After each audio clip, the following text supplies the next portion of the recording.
episode 18 of Baja Tales and Travels. Real people, real stories, real Baja.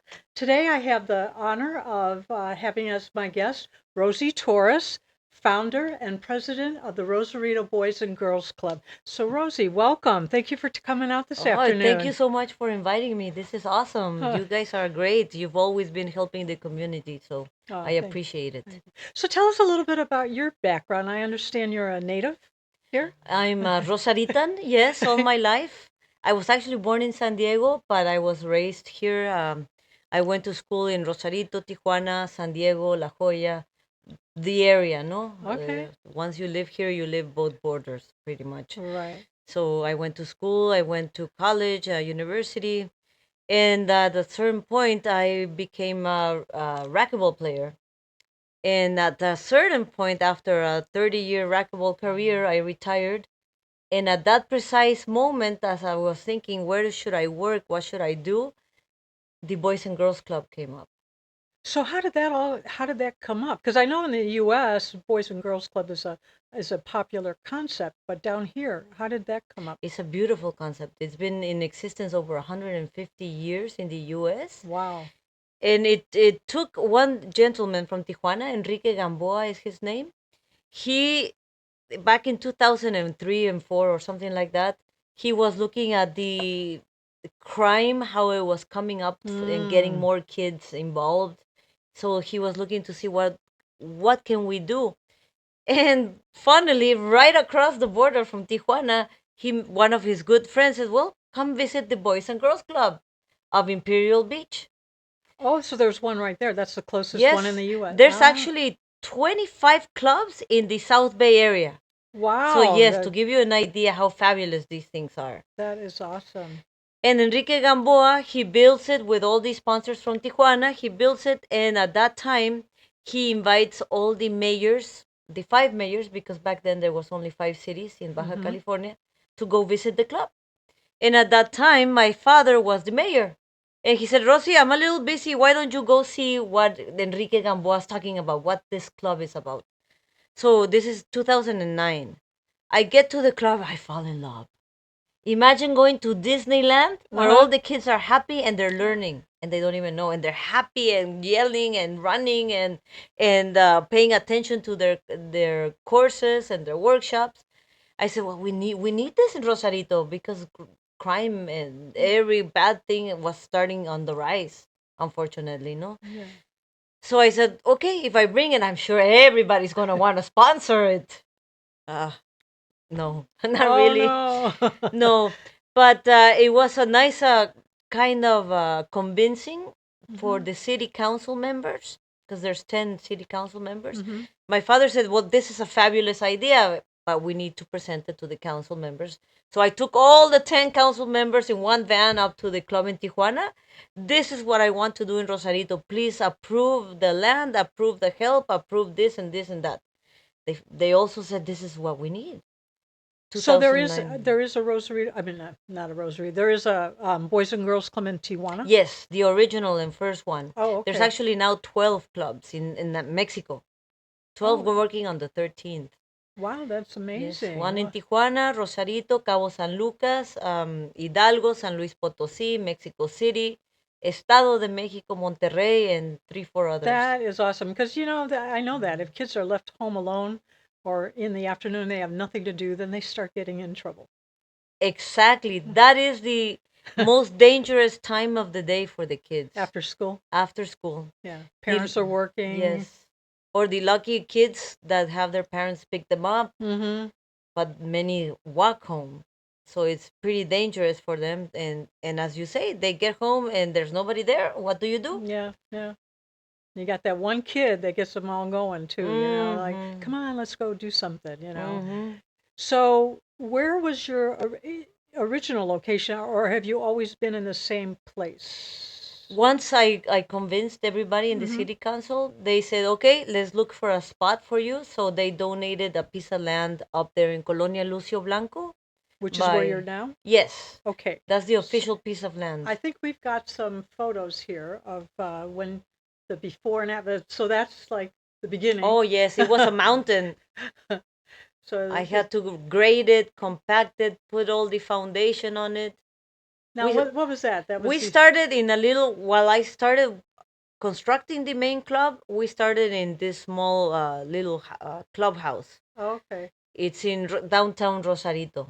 Oh, while you were waiting for to build the other one. Yes, while I was Ah. raising funds and getting everything done of the everything. Literally, it was a mountain all over the place. No. Well, we've been to your club now, and it definitely doesn't look anything like this. I mean, I can't believe all the work that had to go into that. Oh my gosh. Yes, Yeah. yes, so Wow. a couple $1 million now D- I've invested in it, Probably. something like that. So raising funds, doing events. So when did you actually, so there's the club now. So when did you actually break ground on the location you're at We now? did the groundbreaking event at the end of 2009. Oh, so that 2000. was right when that Yes, idea hit you, the perfect yes, timing for you. yes. The story takes a little while. 2009, we did the groundbreaking. Uh-huh. I raised some funds. We started with this. I raised some funds. We started with that. Ah. So on and so forth. Meanwhile, in 2009, 10, 11, I started doing all the legal paperwork. You Mm-hmm. know, the acta constitutiva. I'm not sure how you say that in Well, English, is but the AC, is that what you're the saying? Like, AC. yeah, so Yes, it's like the Mexican version, a nonprofit version. Like exactly. in the US, we have the 501c3, but down here they're called the AC, correct? If Yes, I'm understanding. yes, and I got a 501(c)(3) also in the U.S. So if anybody wants to donate and get the tax deductibility in the U.S., we have that. We have the tax deductibility in Mexico, which is a nightmare. It took us 10 years to get 10 that. years? Mexican government doesn't want to do that. So it took us a lot. And we're actually, besides the Red Wow. Cross, the only nonprofit in Rosarito to have it. Wow. Yeah, because I kept on it. He said, okay, here. Okay, so I have to ask, you fell in love when you, I mean, you're looking for something to do after racquetball. You fall in love when you go to that. Thinking back on your childhood, what was your childhood like growing up? Did you Oh, have de stuff to do Marie. afterwards? This is a beautiful question. I hadn't even remembered my childhood. I grew up in Rosarito. We were 5,000 maybe inhabitants. We Wow. all knew each other. We could go out on the streets, play on the street, and go with the neighbors. As long Uh-huh. as you were home by sundown, you're fine. You want to eat with your neighbor, go play with him, and then finish eating with them. No problem. The Hmm. few local shops, maybe five, they were all friends of ours. Every time we would get there, oh, here's a free candy for you. Wow. So we were my brothers and me. We were four, and then my neighbors. We were another four or five, six people. No, so in total, all our neighbors and our age groups, we were about 15. That we walked all over. We played all over, and the beach and the streets and the neighbors' houses.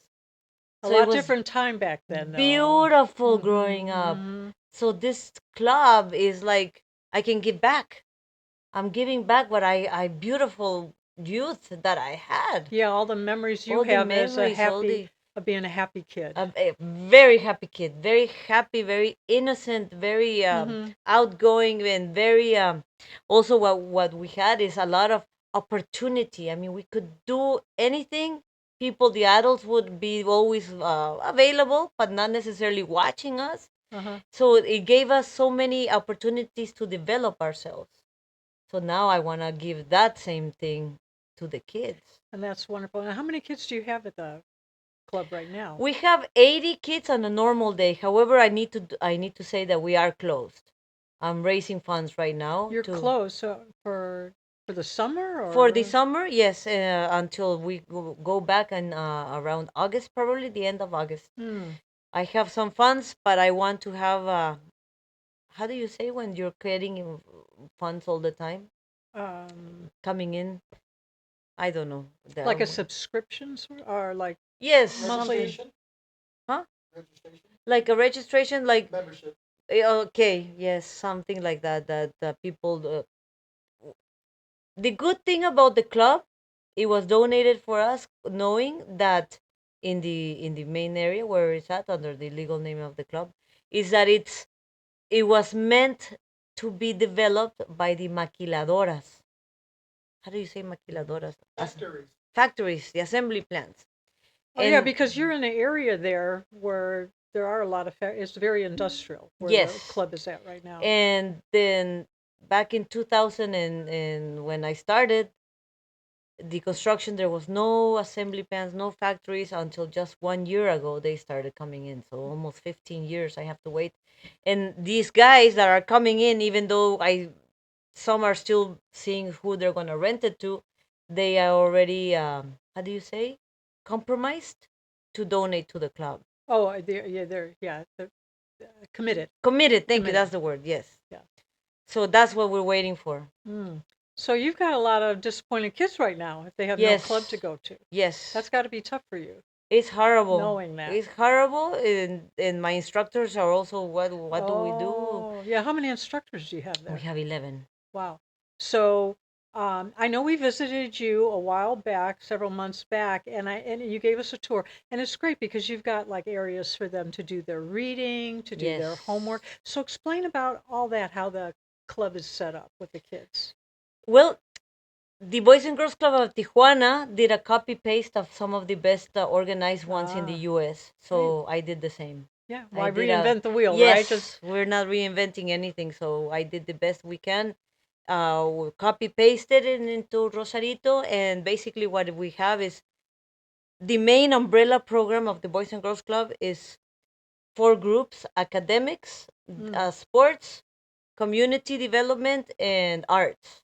okay. So those are the basic four things that we need to go do the workshops through, and we separate the kids by age groups. So on a typical day when a kid comes to the club, is there a certain, do they do one thing first and another thing, or how does that work? Yes, they come and they group up in.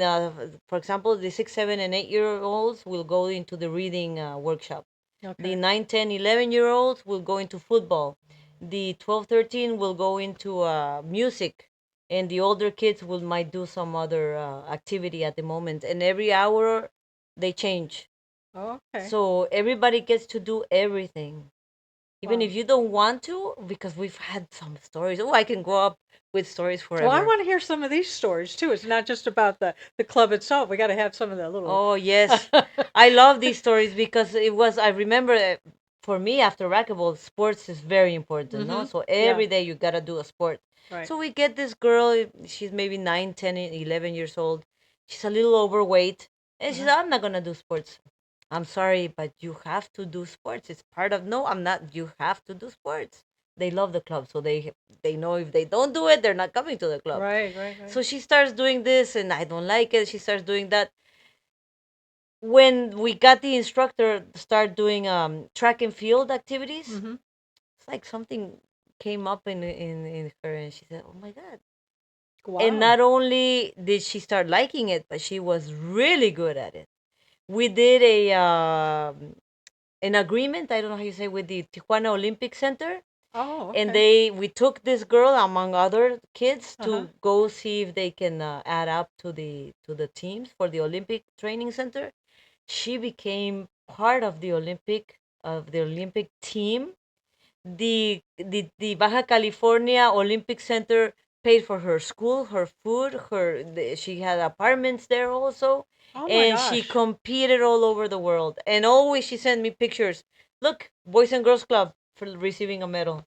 Wow. So I how was old was she when she was not She was I don't remember, but she was about 10. about 10? And then by Yes. time she started By competing, 11 she started competing. By 12 she was already by the in this Olympic Center. oh my God, that did click quick with her. Wow. And see, that's a great success story. You've got to be so proud I about We've got that. so many of those. Well, tell us more. What's another success story? Oh, there's some that make me cry.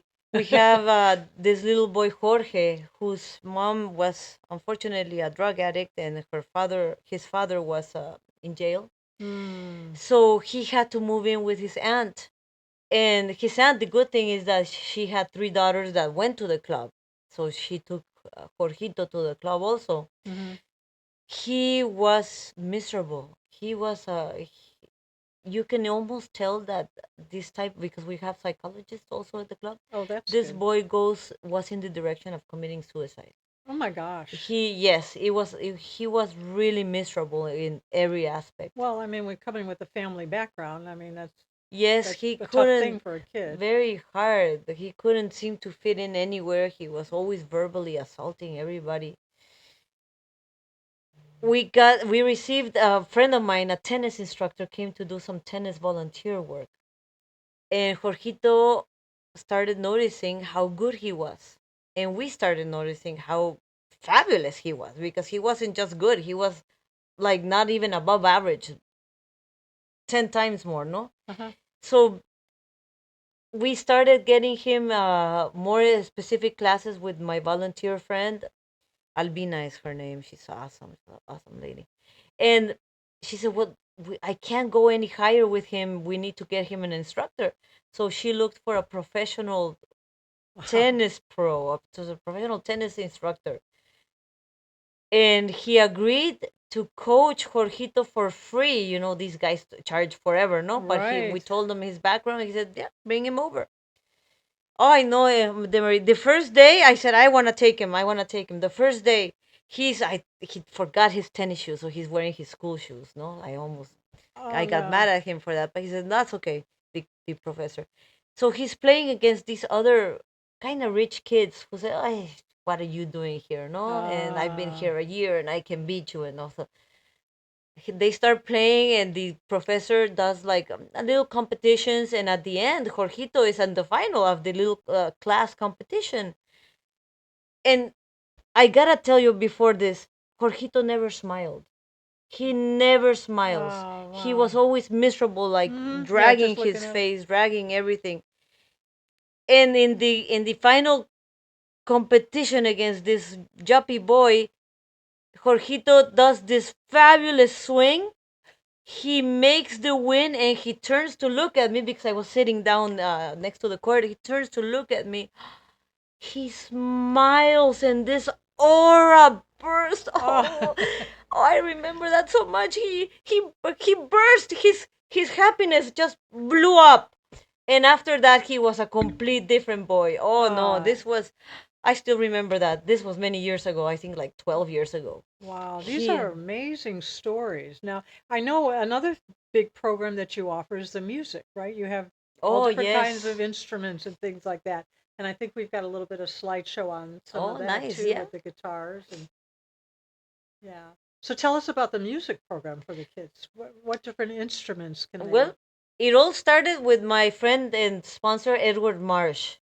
He said, "Well, you've got the club. I love the club. Why don't you give, because he loves mariachi." So he donated a whole bunch of mariachi instruments, which is the guitar, the harp, the trumpet, Oh, even a harp. Wow. yes, Oh, cool. harps. So I started getting instructors for those specifics, no? And the kids love it. Everybody is part of the activities. You Mm-hmm. have to learn an instrument.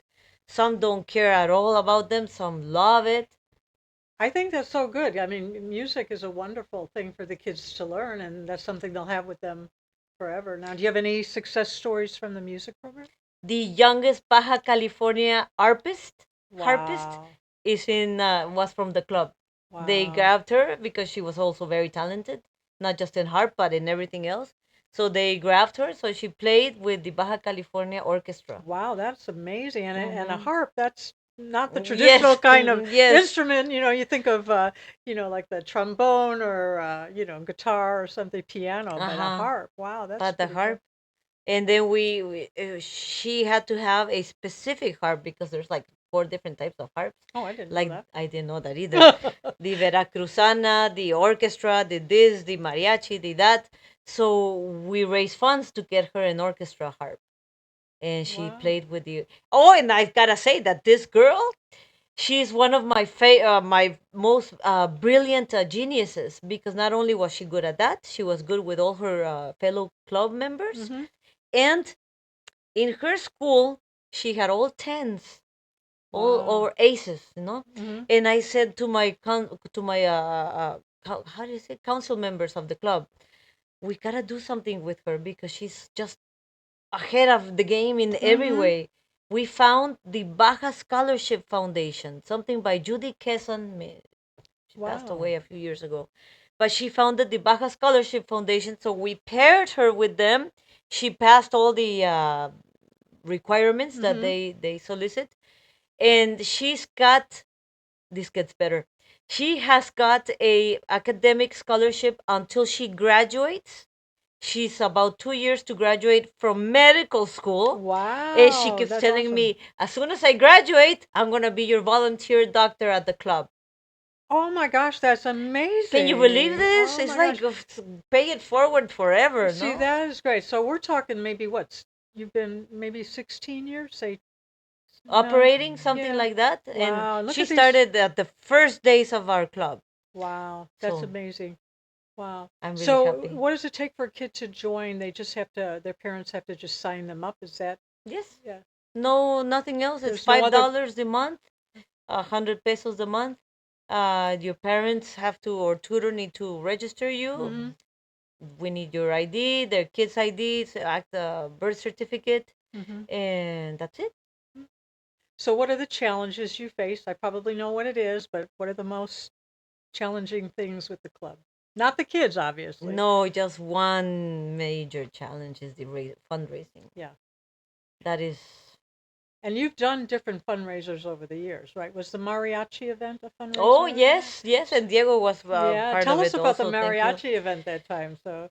It was funny because the gentleman who proposed it to me, Gil Sperry, I didn't know him. Uh-huh. So he comes up to me and he says, Rosie, I know how we can do a fundraiser. And I go, I thought he was going to say football or something. No, he Mm-hmm. said, we can do a mariachi event. I says, who's going to be wanting to pay for, you can pay for $20 for an hour worth of mariachi. I was a little ignorant on the mariachi caliber of Uh-huh. mariachi. And I said, okay, well, let's do it. I mean, this is the only guy who wants to help me. Let's try to see what's going Mm-hmm. on.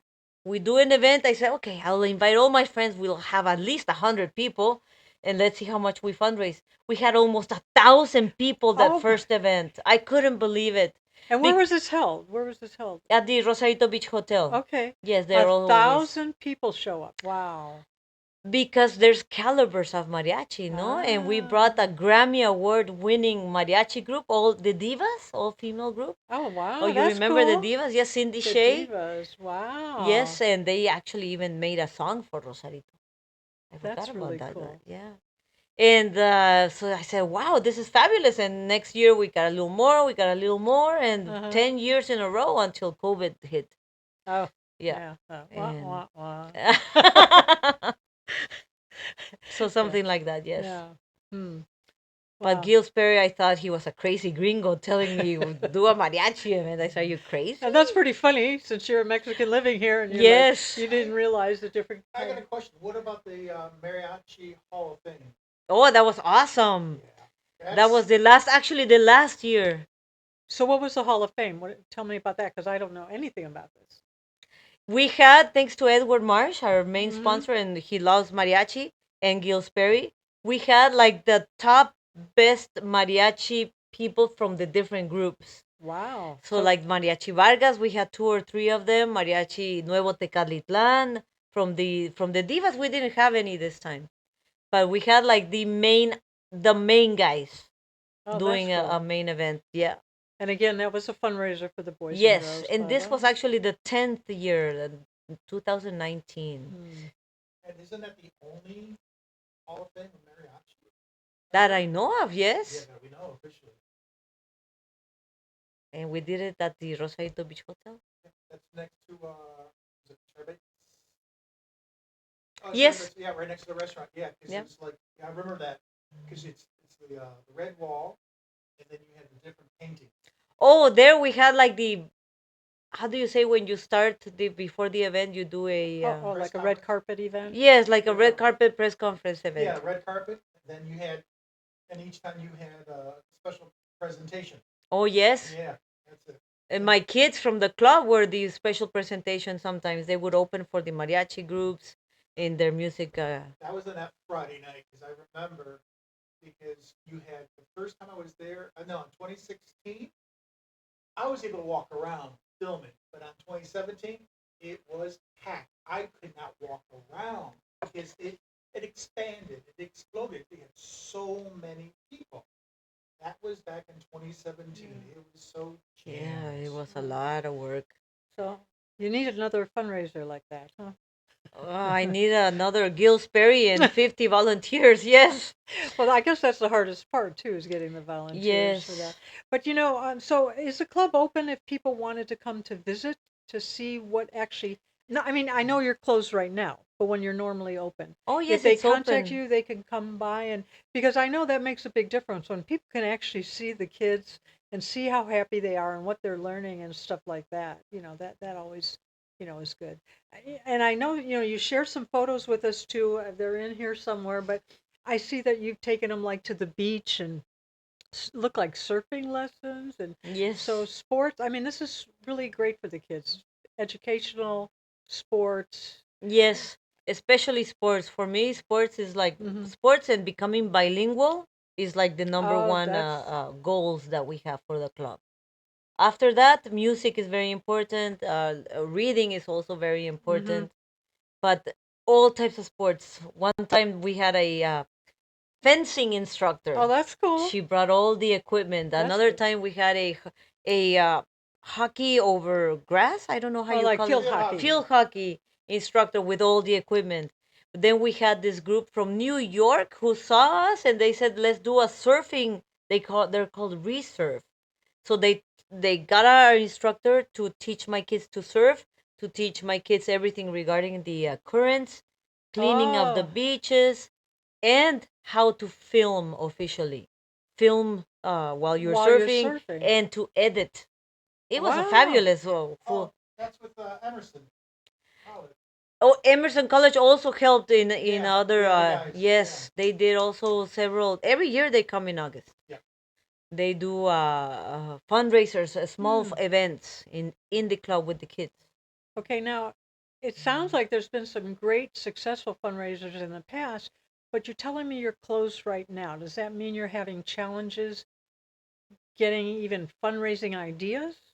Or Well, I have enough funds to maintain it, mm-hmm. but I don't have it funds coming in constantly. Oh yeah, enough to So, keep it to feel yes, comfortable. yes.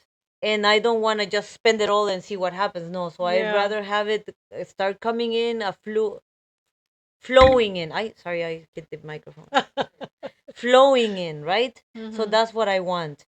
And it's a little hard after the pandemic, unfortunately, my volunteers they didn't want to know too much for a couple years, so they kind of dissipated, Hmm. and I couldn't do any events. And my it takes a while to organize these events. Yeah, and it takes a lot of people. Well, And I'm hoping, with this show, maybe there'll be somebody out there that has a great idea.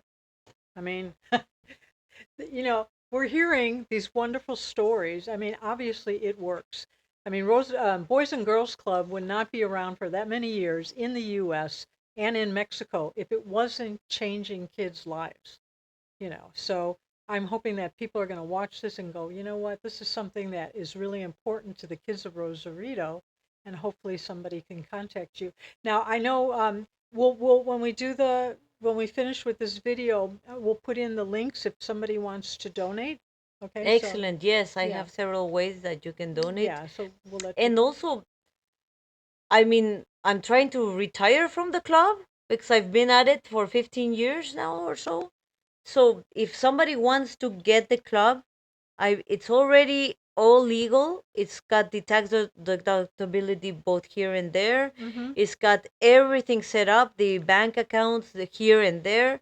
It's got all the kids, all the instructors. It's got all the paperwork necessary for somebody to say, "Oh, I want to head it now, please." And we all you need to do is fundraise. All you need to do is So you wouldn't mind handing the baton over to no, somebody and else. it's And think about it. When you were looking for something after racquetball, you didn't expect this, no. and it was perfect timing. Now maybe there's going to be somebody watching this episode That's a that's great going to go, idea. you know what? I really like kids. I'm looking for something to do. There's a lot of people down here that are always looking for something to do. So I'm hoping that that's going to be the result of this video. That would So be awesome. yeah. It's been a pleasure talking to you. I'm sure we could talk for hours about your success Thank you so stories. much for all these specific questions and remembering my youth. Oh, I'm glad that brought a smile to your face too. And I know when we visited personally, I saw nothing but happy kids there, and even the happy instructors walking around with the kids. So thank you again for taking the time out. That's going to be a wrap for this episode. And again, you know, uh, please consider this. If you're looking for something to do, maybe you want to be, head up the Rosarito Boys and Girls Club, or volunteer or donate. Think about that. And the other thing is, this is what Baja Tales and Travels is all about. We love to highlight these kind of stories about people with wonderful ideas and their effects on the community. If you're one of those people, if you have an interesting business or hobby or just something that you love to do here at Rosarito, we need to share that. We need to get the word out that living here in Baja, especially in Rosarito, is more than eating tacos and drinking margaritas. We want to really help the community. So reach out to us, send us an email at studio212team@gmail.com, and maybe we'll feature you on a future episode. But until then, again, thank you, Rosie, for taking time out of your day. Lovely story, and Well, I wish you really all the luck. appreciate. Thank you. Continued success with the Rosarito Boys and Muchas Girls Club. gracias, and sincerely to you guys, you, De Marie and Diego, for always helping the community. You've been with the club, helping the club one way or not or another for over a decade, I would say, no. Yeah. So I really appreciate this, that you're still helping the community. Thank you. It means a lot to both of us. This is our home now. I mean, this may not be our native home, but we've chosen to live here, and we want to make sure that we give back. So, Wow. Well, thank you so much for Thank- for being here. I hope there were 100 more of you guys. Thank you so much. Those are kind words. But until then, folks, let's all wave. See you next time. Bye. Gracias.